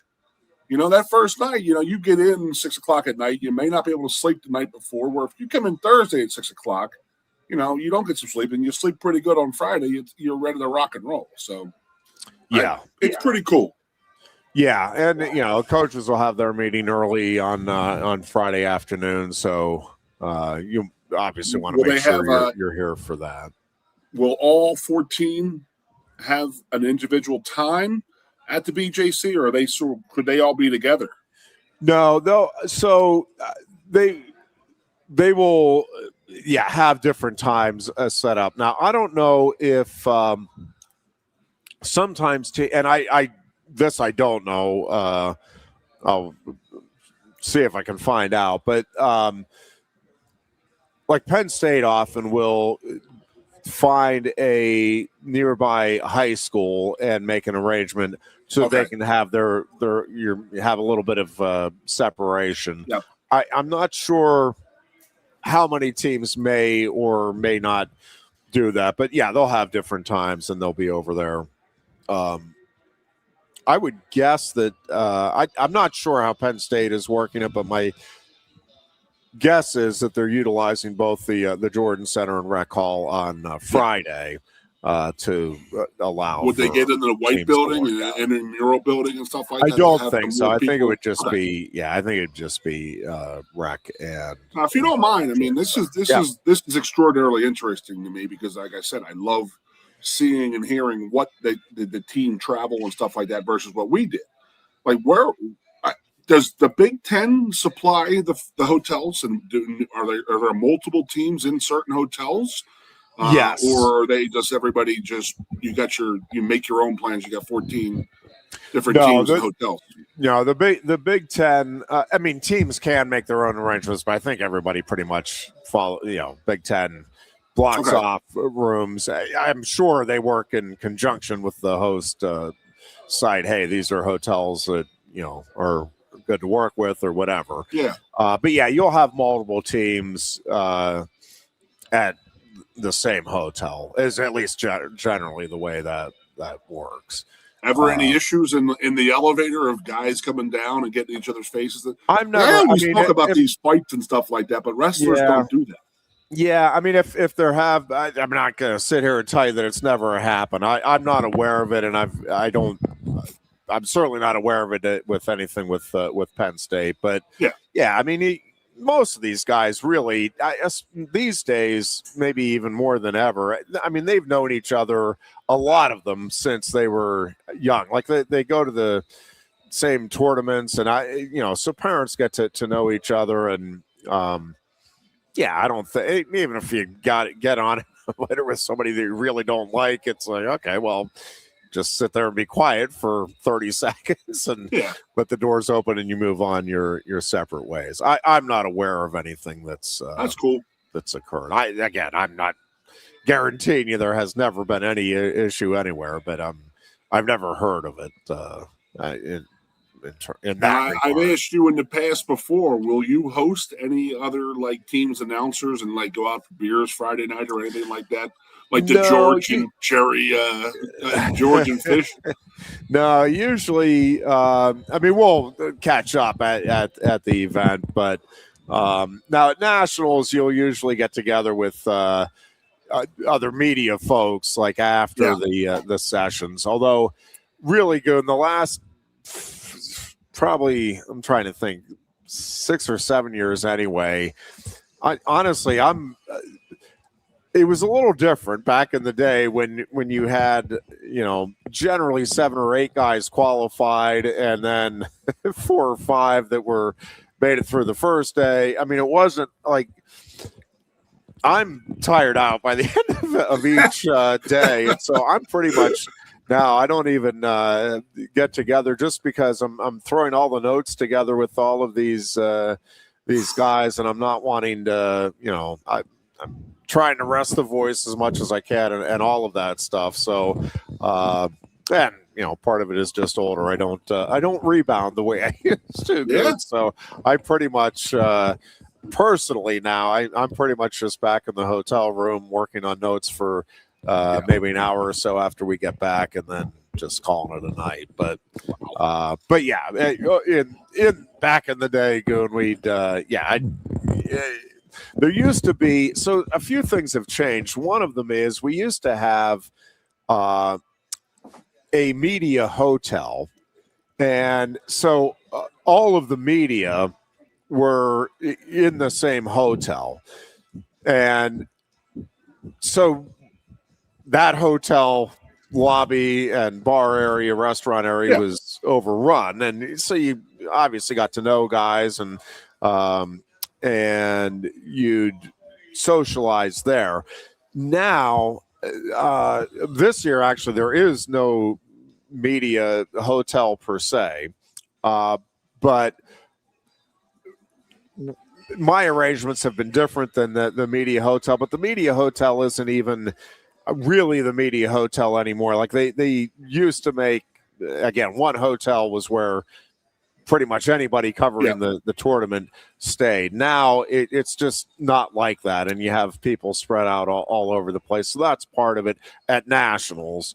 And yeah, for Big Tens, I think just a lot of people are like, you're coming in, you're covering the press conferences, you're getting together with your team, and it's kind of same thing. You might get together with your own group. Again, all of these schools now have their media teams. It's not, and so you might be getting together with them and going and grabbing a bite to eat type of thing. But a lot of them travel with the team, so they're getting over there pretty early in the morning as well on Saturday with the 10 o'clock start, 8 o'clock weigh-ins, and so a little bit limited in what all you can do in that regard. And I know that a lot of bars and restaurants in State College are they're a little freaked out because, like I said, spring break started Friday.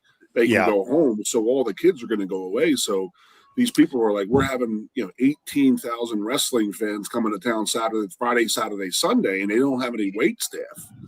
So wow, man.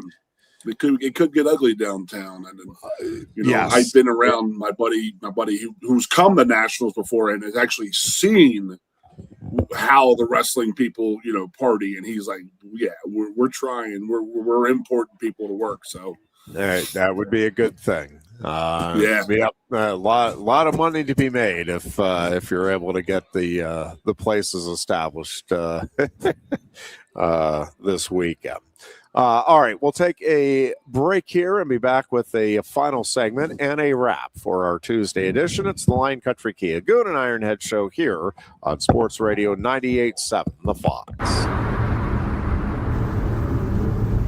You look a bit nervous, hey? Thierry, what's it like to stand in the FIFA World Cup stadium? Wouldn't you like to know? Just tell me. Come on. It's not something that you can put into words. Such a tease. You can't rush it. You will find out when it's your time. Thanks for the wisdom, coach. So, how much longer? Now go and make history, my man. Here's the World Cup you've been waiting for. Actually, the World Cup's been waiting for me.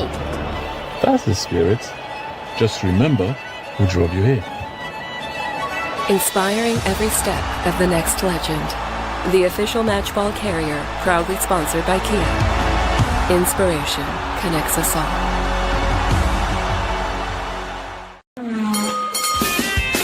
If you love wings, if you love rings, and all kinds of other tempting things, great times, great food, get to Quaker Steak Lube. Get our Best Wings USA signature sauces, mouth-watering appetizers, or any of our delicious award-winning lube favorites. Great times, great food, get to Quaker Steak Lube. I'm the Modelo Recruiter, and I'm looking for fans with good hands and great speed. The ones who stay focused and never miss a play. They go the distance on game day, even when their team is away. I'm always watching, always looking to reward more full-time fans. Because football isn't really football without you. Lusk & Associates Sotheby's International Realty proudly presents the introduction of our new State College office at 314 South Borough Street in State College. At Sotheby's International Realty, we advertise locally, nationally, and internationally, bringing the best of advertising and promotion to each and every one of our properties, big or small. Call now.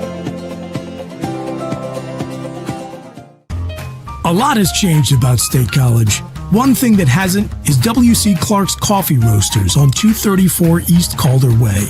30 different varieties of specialty coffee beans sourced from over 25 countries and roasted with love each morning in Happy Valley for over 45 years. They'll ship their fresh roasted coffee from their doorstep to yours. Order online at statecollegecoffee.com. That's statecollegecoffee.com. Hi, welcome to Timberland Federal Credit Union, a financial cooperative for its members, tracing all the way back to 1973. Experience Timberland Federal Credit Union, where you're greeted with a smile and financial solutions are tailored to your unique life journey. Here, we're not just financial professionals, we're your neighbors, people invested in your financial needs, literacy, and empowerment. Your dreams matter to us, whether they're about buying a home, growing a nest egg, or embarking on new adventures. TFCU draws from the past and invests in the future, offering modern tools like online banking to give you the freedom to manage your money practically anytime. Additionally, we're passionate about giving back both time and resources because enhancing our community is at the core of why we're here. Visit TFCU in person or online to learn more about our services and apply for a membership today. WFXX, once again, the Fox, your sports radio. Broadcasting live, loud and proud from Central PA's Sports Authority, WFXS America. 98.7, the Fox State College. And we are back on a Tuesday afternoon. The Goon and Ironhead show back on the airwaves here at Sports Radio 98.7, the Fox, and getting ready for the Big Ten Wrestling Championships at the Bryce Jordan Center this coming Saturday and Sunday. Getting ready for March Madness in college hoops and getting ready for postseason action for Penn State hockey as well. And looking forward to all of it, Goon. Yeah. Looking forward to all of it. Be a good weekend, buddy. And, yeah, I do think I'm excited. So the three previous times that Penn State hosted the Big Ten championships, the Nittany Lions have never won at home. So looking for that piece of history. Again, 2021 was just such a weird event where you had the championships at the Jordan Center, but the fans were not permitted in, and it was such a weird feeling.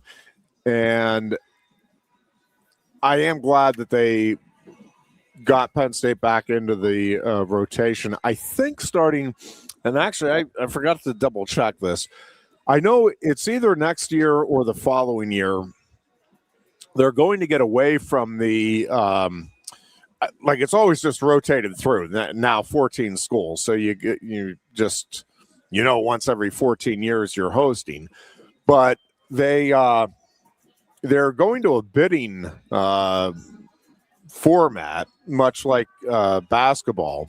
And so I can't remember now if this goes into effect next year or starts next year or it's the following year, but cities will bid on the Big Ten Wrestling Championships, which I think will be neat as well. But you miss out on the home campus feel potentially of the championships then moving forward. So I do think it'll be a neat experience for the fans for sure, but I think it'll be a neat experience for the wrestlers as well, for the Penn State kids to be able to compete for a Big Ten title in your home venue, one of your home venues, and to have the hometown fans be the overwhelming majority of fans. Although, again, one of the neat things about the Big Ten tournament and the NCAAs is seeing all the different factions of fans and their segments in the arena and hearing from each of them when one of their wrestlers does well or rival teams wrestler goes down. Like that's just the kind of the fun. And 13 schools versus Penn State. Yeah. Let's call a spade, bud. Yeah, well, and listen, and I mean that's the way it was in the 80s with Dan Gable's Iowa teams too. I mean, we were, first couple of Big Ten tournaments I went to. Anytime an Iowa wrestler lost, I mean, everybody just roared their approval. And yeah, no doubt it'll be like that this weekend. I am going to be interested to see how Penn State does with the expectations, which again are through the roof. And I really, it's one of those things. And I watched Willie Smalls was, he's like, listen, I'm just, he said, I went through and it's like, I have 8 Nittany Lions winning national titles. He's like, do I think Penn State's actually going to have 8 national champions? No, he goes, but when I go through weight by weight, yes, like I do think 8 of their guys are the guys to beat in the postseason, and I think that they'll win it. And I'm just telling you, I think Cole Mirasola is right there in the mix at heavyweight, again at nationals as well, certainly at Big Tens this weekend. And again, I'm not sitting here predicting this, and I'm not telling you it's going to happen. But you're not predicting it. You're definitely not predicting. Absolutely. But I'm telling you, Goon, I don't think it's unreasonable to think that Penn State could have 10 in the finals here at Big Tens on Sunday late afternoon. Again, I really like the way Braden Davis is wrestling in the room. I think he is on a chip on his shoulder. Yep, I think he truly does. I do too, and I think he's on a bit of a mission. Yeah, my feeling about Braden is that, like, obviously he got in trouble last year, and he didn't, like, put that all stuff behind him. So everybody was literally already writing him off, saying, oh, he's gone. Kale's going to get rid of him and this and that. You know what? He screwed up. He messed up. He knows that. And he paid his, did whatever he had to do to do whatever. But, I mean, could you imagine being number 10 on this team right now, and everybody's sitting there saying, oh, we have 8 or 9 titles, but no one's talking about him? I mean, that's going to grow a chip on his shoulder that, like, I mean, no one's expecting me to do anything. And I wrestle these guys every day. They're my friends. They're my teammates. And I just think that he might be on, like, one of those, I'm not going to say a vision quest, but he might be on, he might just, like, turn it on this weekend. And he has the ability. You've seen him do it before. Yeah. No, I agree with you. And I also think, listen, he was planning a redshirt this season. And yes. I know, and yes, you talk to the kids and everybody says you got to treat every day, still, like, you got to practice like you're going to compete because you don't know if you're going to be called on. And that is true. And everybody says it. And then there's the reality that, all right, yes, but I know I'm not wrestling. And so I'm not going to say he wasn't putting his all in practice. I think it was more, all right, can I sneak a snack here or there? Is it as important that I'm maintaining that weight throughout the week type of thing? And I think, by his own admission, he's like, let some of that stuff get away a little bit because it wasn't critical. I knew I wasn't going to have to weigh in every week. Well, then the Nagao injury occurs, and he's called upon, and he's very willing to step in. But I do think there was an adjustment period there to getting back in the, the true disciplined mindset of, all right, I got to be in the grind here week in and week out and get ready for it. And I just think I think everything that he has experienced throughout his career is going to help him have what I think will be for many a surprisingly good weekend coming up. I really think he is going to be one of the real stories coming out of this for the Nittany Lions. And again, I'm not sitting here predicting it or guaranteeing anything, but I'm just telling you, all 10 of these guys have a real shot at getting to the finals at the very least here this weekend. And, what's even crazier than that, Goon, is when you look at expectations, like this team could have 8 in the finals, 5 Big Ten champions, and come away feeling like, that was a little bit of a disappointing weekend. Again, they could have 8 in the finals, 5 champions, 2 others sailing through. Let's just say a third and a fifth.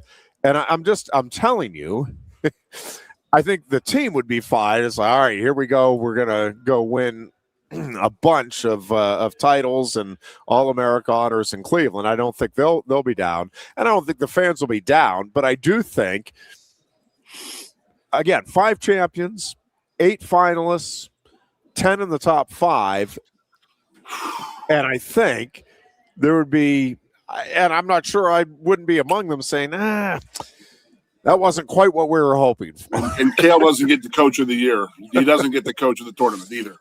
I don't know how you can't give it to him. I was thinking about that. I'm going back through the years of both Big Ten and National Coach of the Year. Listen, there's been some great jobs being done out there. Mark Manning did a great job. Tom Ryan obviously has Ohio State. I don't think anybody outside of Ohio State saw the season they've had coming. I thought they were going to be very good. I thought they were going to be a top 3 team in the Big Ten, top 4 or 5 team nationally. I mean, they have been very clearly the number 2 in both throughout. And I mean, they are. That is a loaded team. You know how it is in Cleveland out there. That's all. It's all them. Yeah. So I mean, Tom Ryan has done a great job. That being said, I mean, to me, there is no way you can't give both Big Ten and National Coach of the Year to Cale Sanderson. He had 10 All-Americans last year. He didn't get the coach of the tournament, right? Because the guy from Nebraska did, which he deserved it, which is a great showing that they had.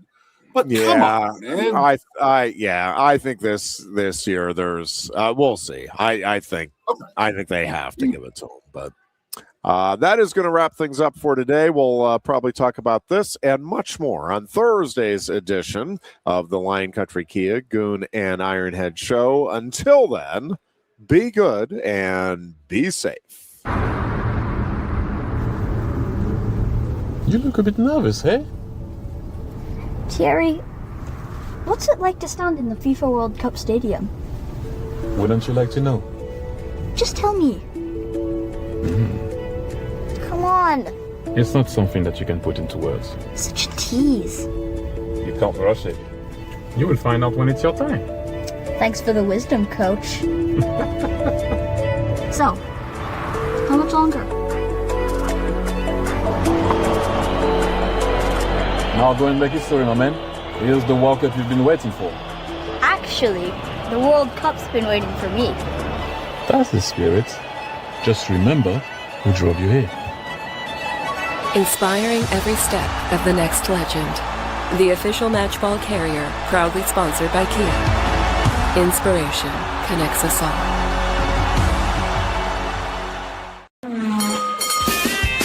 If you love wings, if you love rings, and all kinds of other tempting things, great times, great food, get to Quaker Steak Lube. Get our Best Wings USA signature sauces, mouth-watering appetizers, or any of our delicious award-winning lube favorites. Great times, great food, get to Quaker Steak Lube. I'm the Modelo Recruiter, and I'm looking for fans with good hands and great speed. The ones who stay focused and never miss a play. They go the distance on game day, even when their team is away. I'm always watching, always looking to reward more. Because football isn't really football without you. Lusk & Associates Sotheby's International Realty proudly presents the introduction of our new State College office at 314 South Borough Street in State College. At Sotheby's International Realty, we advertise locally, nationally, and internationally, bringing the best of advertising and promotion to each and every one of our properties, big or small. Call now. A lot has changed about State College. One thing that hasn't is W.C. Clark's Coffee Roasters on 234 East Calder Way. 30 different varieties of specialty coffee beans sourced from over 25 countries and roasted with love each morning in Happy Valley for over 45 years. They'll ship their fresh roasted coffee from their doorstep to yours. Order online at statecollegecoffee.com. That's statecollegecoffee.com. Hi, welcome to Timberland Federal Credit Union, a financial cooperative for its members, tracing all the way back to 1973. Experience Timberland Federal Credit Union, where you're greeted with a smile and financial solutions are tailored to your unique life journey. Here, we're not just financial professionals, we're your neighbors, people invested in your financial needs, literacy, and empowerment. Your dreams matter to us, whether they're about buying a home, growing a nest egg, or embarking on new adventures. TFCU draws from the past and invests in the future, offering modern tools like online banking to give you the freedom to manage your money practically anytime. Additionally, we're passionate about giving back both time and resources because enhancing our community is at the core of why we're here. Visit TFCU in person or online to learn more about our services and apply for a membership today.